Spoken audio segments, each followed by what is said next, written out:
bienvenue à tous cet après-midi. Désolé pour le retard, mais nous attendions quelques collègues additionnels à vous. Nous allons quand même débuter.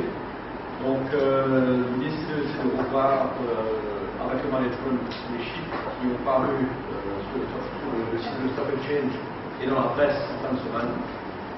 Et forcément, nous prendrons les questions que vous pourriez avoir à l'issue lors de la présentation. Donc, à Paul, ça durera une quinzaine de minutes. Nous prendrons les questions après. Merci, Paul. Merci beaucoup. Good afternoon, everybody. Welcome. One, two. I think I've lost it. One.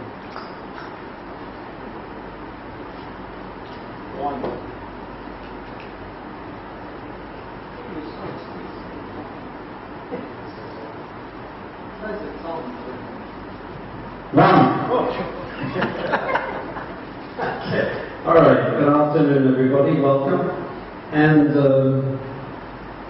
we'll get going. So, looking at the environment of the first quarter, do you mind if I speak in English? Yes, okay. Thank you.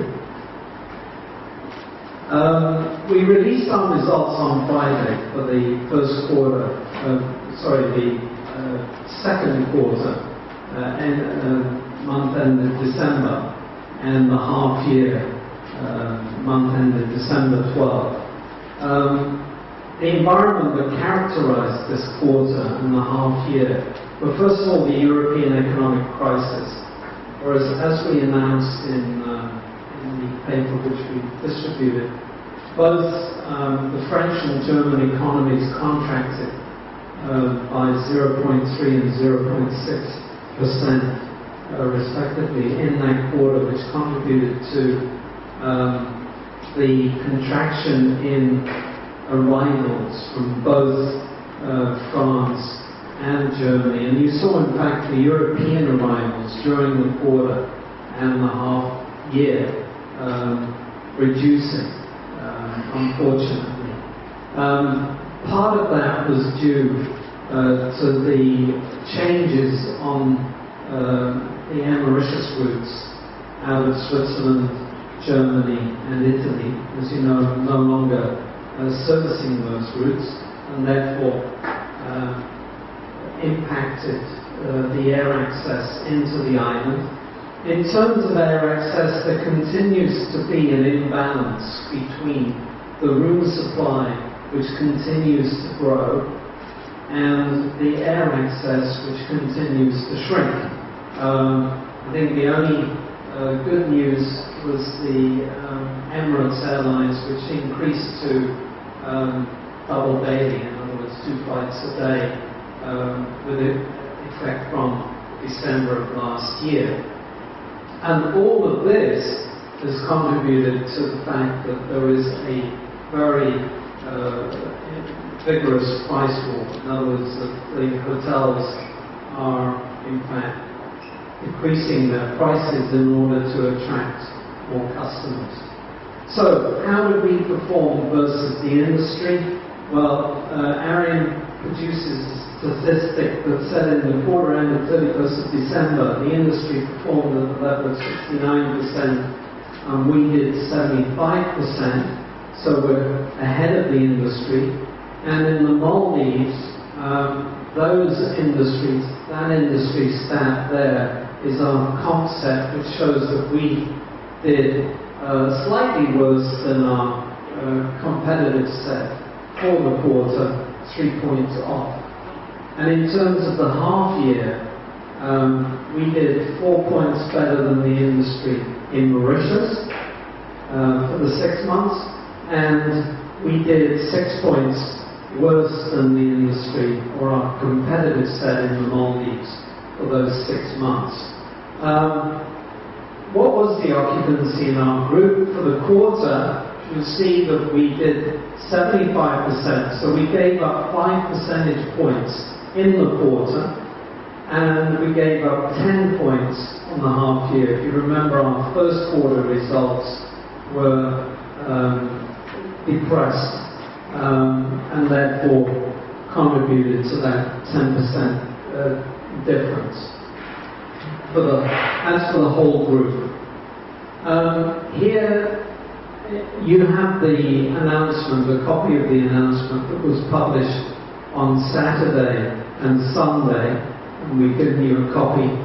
This statement here shows our quarter results to 31st of December. You see our revenue decreasing and our EBITDA increasing. So revenue going from 1.61 billion to 1.157 billion, and our EBITDA growing from 310 million to 360 million rupees. So we've got growth in the quarter, and we've also got growth in EBITDA on the half year, notwithstanding the depressed revenue figures. The good news is that I've spoken to you about a price war. Now, I also, in the announcement, you'll see that we did talk about the fact that our strategy is not to engage in deep discounting. You'll ask me, do we discount? And I'll say, yes, we do, like everybody else, but we don't deep discount. And I think the proof of that is in the fact that we managed to get across the group 6 percentage points of growth on our ADR, average daily rate, and 9 points on our average daily rate in the half year. So the total revenue, not surprisingly, was more or less flat for the quarter, and for the half year, a reduction of 5% across the group. EBITDA, as I explained, increased by 16% for the quarter and 13% for the half year. EBITDA is earnings before interest, tax, depreciation, and amortization. That's for all hotels operated by LUX. And then our operating profit for the quarter increased by 22% from 247 million to 300 million, and for the half year by 25% from 175 million to 219 million. So just a snapshot of the quarter two results. You saw occupancy going from 80 to 75, revenue from 1.275 to 1.261 billion, EBITDA going up from 339 million to 394 million, and operating profit from 247 million to 300 million. And the half year results, the occupancy dropping from 76 to 66, the total revenue dropping by 5%, the EBITDA increasing by 13%, and the operating profit by 25%. Now that's a snapshot of the half-year results. In terms of the balance sheet, you see the movement in non-current assets is largely due to depreciation. In fact, it's all due to depreciation. The current assets, you'll see there's an increase in current assets as at 31st of December due to the seasonal variation in our business. When we have more guests, we therefore have more accounts receivable, and we also have a higher level of inventory in our consumables. And then in terms of equity, that accounts for our the share of retained earnings here, and our borrowings.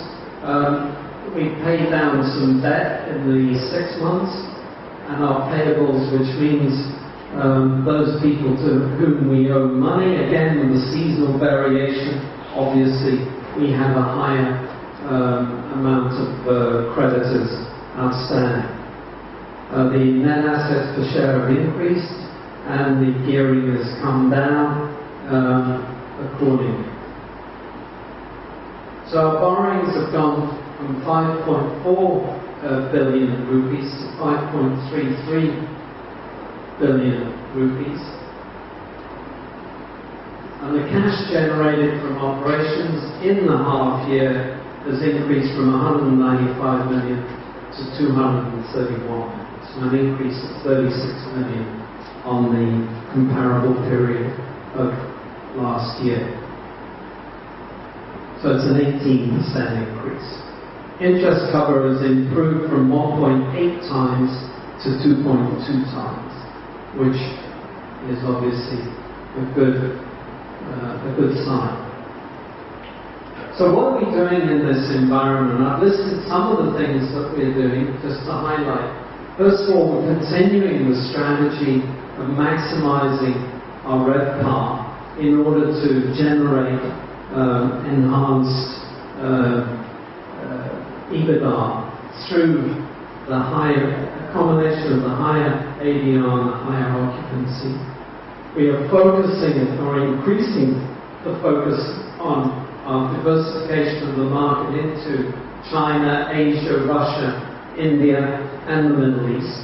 We're obviously very focused on our brand, LUX, and the inherent value-added benefits in order to differentiate ourselves from the other operators in the market, both local and international. Maximize our brand exposure through an intensive PR campaign throughout our major markets. As well as social media, we're very focused on the social media, whether it be Facebook, Twitter, Tumblr, and all the rest of those social media sites. We're also focused on making sure the experience in our resorts is without peers so that we can improve and increase the repeat business. It's very, very important. Clearly, we have, given the downward trend in the occupancy and the revenue, we've implemented a series of cost containment measures, but always with the objective of making sure that the quality of the guest experience is not affected, not impacted negatively. We've also managed to convert 800 million rupees worth of our rupee loans into euro-denominated loans, and therefore, with the euro loans, we have a lower rate of interest, and therefore the saving for the group. And last but not least, we are very focused on increasing the number of hours that all our people go through in terms of training and their commitment to learning how to perform better and increase the value added to our guests. And last, but it's not up there, is we've also implemented what we call the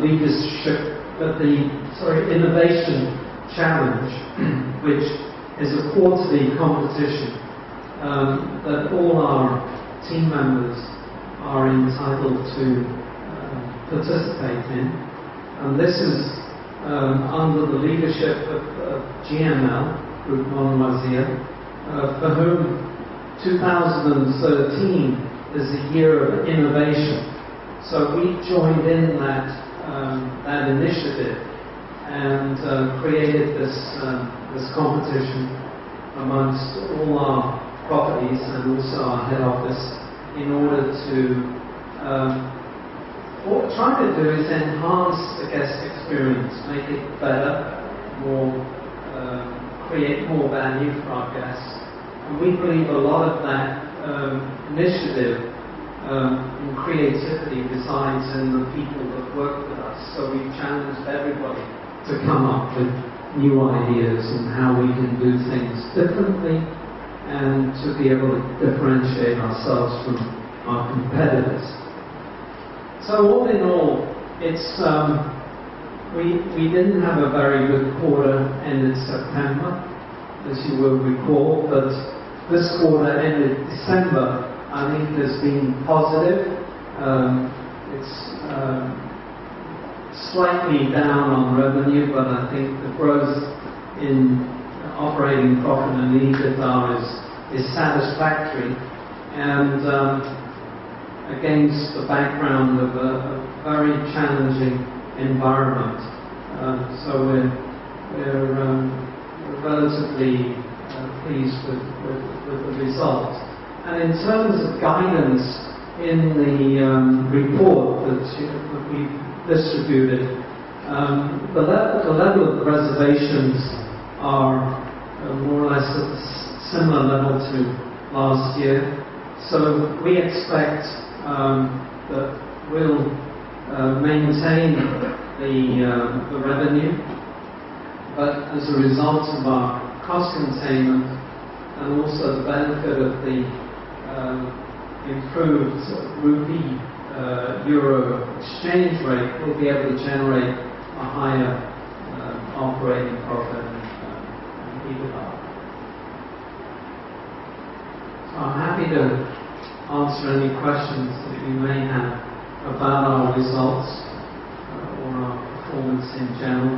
If you wish to ask those questions in French or Creole, please feel free, and I will respond accordingly, or my colleagues will also assist. So does anybody have any questions? You say that you are focusing on China, the BRICS, except from Brazil. You say that you are focusing on China, India, and Russia. But the latest figures of what we have seen is not back to. How are you going to increase our figures? Yeah, I think there was an article in the Défi this morning that highlighted the January statistic of the negative growth in Chinese arrivals. I think what one needs to understand is that last year in January, l'année dernière en janvier, il y avait le Nouvel An chinois. Donc c'était le 24 janvier. Donc on avait beaucoup de Chinois qui ont venu en janvier l'année dernière, et cette année, ils sont là en février. So I think that really, and you'll see when you see the statistic for February. In fact, what we normally do, because you often have these differences in movements of Chinese New Year or Easter. Sometimes Easter's in March, sometimes it's in April. So what we normally do is we add the 2 months together and see is it more or less, and then you average it out. So that's what we'll do, is we'll add January and February and then figure it out. If we've got growth, we're in good shape. But we should have growth, because your other question was, what am I going to do about it? But it's what has been done already. And on the 24th of January, Air Mauritius launched. I'm happy to say that the direct services, which are running at a frequency of twice weekly to Shanghai. And I think we also mentioned in there, because we want to encourage them, that in July they're talking about putting on a direct service out of Beijing. So currently, China accounts for 6% annualized number of tourists to Mauritius, and in Maldives, just by way of comparison, it's 24%. But at a point in time, Maldives was 0. Now it's 24. So we're at 6. So you can. It's all a function of air access. Once we get the connections, it's my firm belief. I've said it before, I'll say it again, that we have a lot more to offer the Chinese tourists. We've just got to make sure that we have the air connections, and then it will build up and become. Obviously, initially it's not going to replace what we've lost out of Europe, but ultimately it will help to bridge the gap. Et c'est la même chose pour la Russie. Il faut avoir des connexions directes avec la Russie. Mais je dois dire qu'à Emirates, à travers Dubaï. Ils ont beaucoup de fréquences avec les différents. Là, dernièrement, il y avait Poland. Comment on dit en français? Pologne. Oui, Pologne.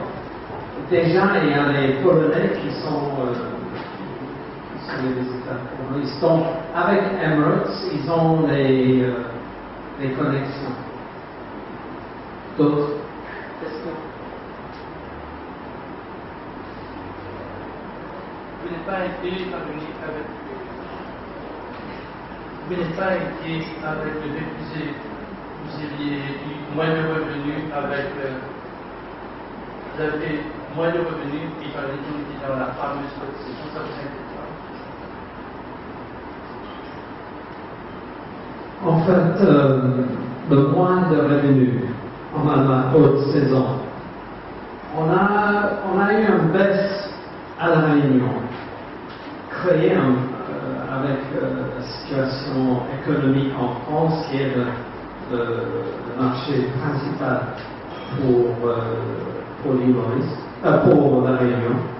Et donc, c'était plus fort à la Réunion. Bien sûr, je suis un peu inquiet parce que je voudrais avoir une croissance positive, pas négative. Mais je crois que c'était assez minime pendant ce dernier trimestre. Et j'espère que pendant ce trimestre, on va être plus ou moins égal à l'année dernière. Donc, j'aimerais bien avoir une croissance, mais quand on voit les arrivées de l'Europe en baisse, c'est pas un surprise parce que voilà, avec moins de touristes qui viennent de l'Europe, c'est normal que notre part est maintenue, mais le moins de touristes fait qu'il y a moins d'occupation dans nos hôtels. Vous avez vu avec le résultat. Donc, on essaye de compenser par les autres marchés. Ça prend du temps. Mais on ne néglige pas les marchés européens, parce que ça va revenir. Mais malheureusement, il passe une période de difficulté avec l'économie. Mais il y a des hauts et il y a des bas. Pour l'instant, il y a un peu de bas. Et ça va revenir.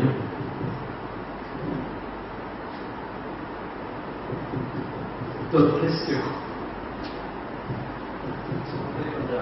Par rapport à la relation du président et c'est une bonne chose aussi.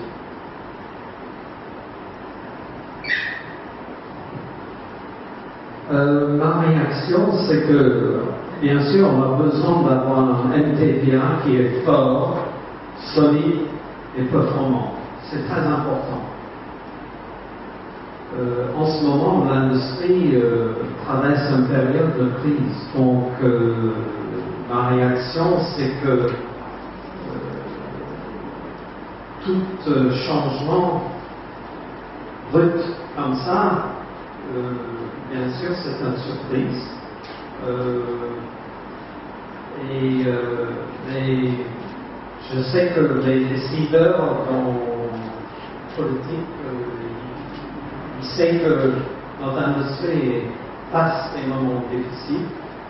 Donc,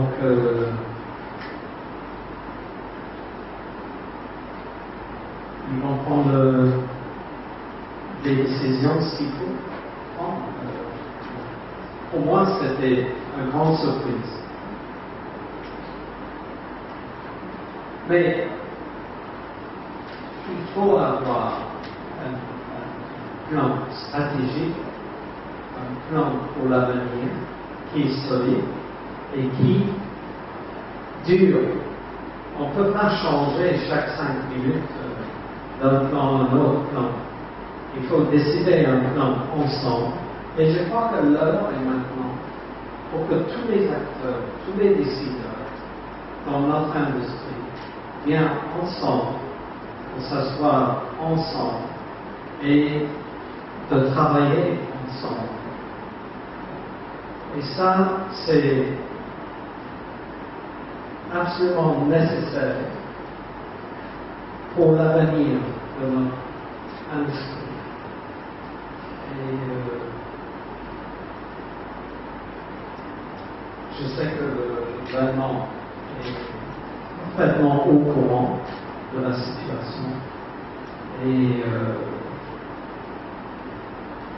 bien sûr, notre industrie hôtelière est prête à travailler avec les décideurs des MTPA, le ministère du Tourisme, ensemble, pour trouver les solutions ensemble. Et pour travailler ensemble sur un plan stratégique pour décider de l'avenir de notre tourisme. Vous pensez qu'il n'y a pas un plan global? Il faut un plan global, absolument. Il faut un plan global pour la situation, parce que, surtout à Maurice, parce que en ce moment, la situation est telle qu'il y a une croissance de chambres d'hôtels, mais il n'y a pas de air access qui match, et il faut une campagne de promotion qui match cette croissance de fourniture des chambres. Il faut que tout soit en ligne et tout marche. Il faut une stratégie qui est très performante, très où tout le monde sont partie prenante, tout le monde sont concernés et tout le monde fait tout pour que ça soit réussi.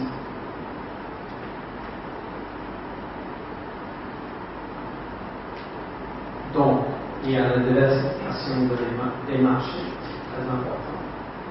C'est nouveau pour l'île Maurice. On est un peu derrière d'autres destinations, mais c'est jamais trop tard. Il faut travailler très dur, il faut travailler ensemble. Notre compagnie, on est derrière cette stratégie, on est derrière la diversification, on travaille pour ça. Et on est aussi derrière la campagne qui dit que l'hospitalité des Mauriciens c'est un atout pour l'île Maurice. Donc il faut mettre ça en avant. Il faut avoir beaucoup de créativité et beaucoup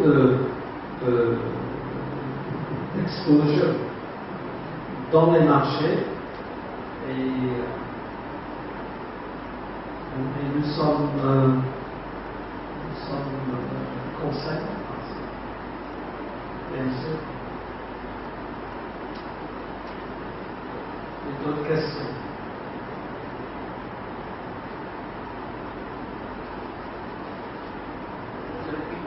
Il y a eu le changement de route pour Air Mauritius. On a vu dernièrement, c'est un redressement financier.